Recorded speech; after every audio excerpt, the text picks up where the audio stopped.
आईचा मृत्यू आणि मध्यरात्री चोरट्यांचा धुमाकूळ असं दुहेरी संकट धुळ्यातील बदाने कुटुंबावर कोसळलंय। यामुळे धुळ्यात चांगलीच खळबळ उडाली आहे।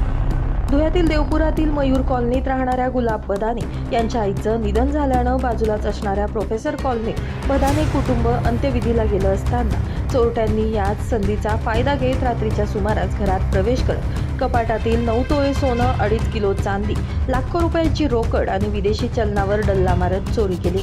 घरातील सीसीटीव्ही कॅमेऱ्यात चोरटे कैद झाले।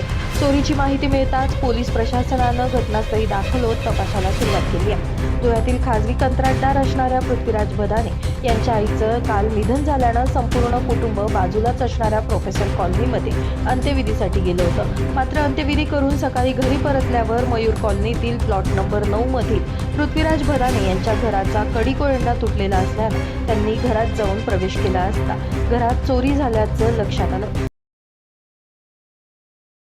घरात घटना घडली आहे। माझं नाव पृथ्वीराज नामदेवराव बदाने, आबा बदाने मला होतात। काल 16 तारखेला सकाळी 6 वाजता माझ्या आईचं निधन झालं आणि संध्याकाळी 5 वाजता अंत्यविधी झाला।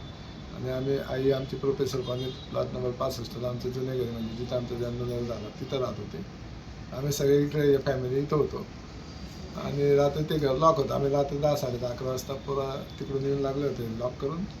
आणि सकाळी ज्यावेळी 9 वाजता आम्ही गेलो तर तेव्हा आमच्या नीट लक्षात आलं की दरवाजा तोडलेला होता। ते कंपाऊंडच्या भिंतीवर उडी मारून आत शिरलेले होते आणि बेडरूमचे फक्त खालच्या मजल्याचे बेडरूमचं त्यांनी कपाटा आणि ते तोडून मुद्देमाल नेलेला होता।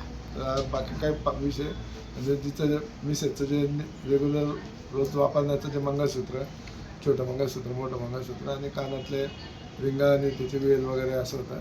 आणि आमचे एक जुन्या चांदीचे सगळे आमचे साठवलेली होती अशी जुनी चांदी, साखळ्या वगैरे अशी ती एक साधारण 1-1.5-2 किलो ती चांदी होती, 2-3 किलो।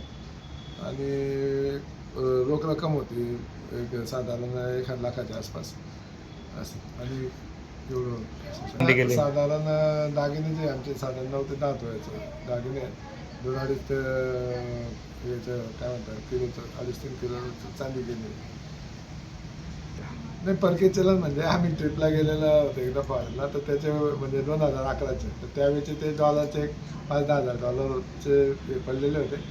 त्यांच्या आजच्या किमतीने ते जरा त्यांची किंमत मोठी वाटते। बाकी त्या 30-32 रुपये होते ते आता सगळे सकाळी येऊन गेले, सगळं FIR वगैरे पण दाखल केलेलं आहे। आता बघू आता काय पोलीस तपास करतात। आणि बदाने यांनी तात्काळ चोरीच्या घटनेची माहिती देवपूर पोलिसांना दिली।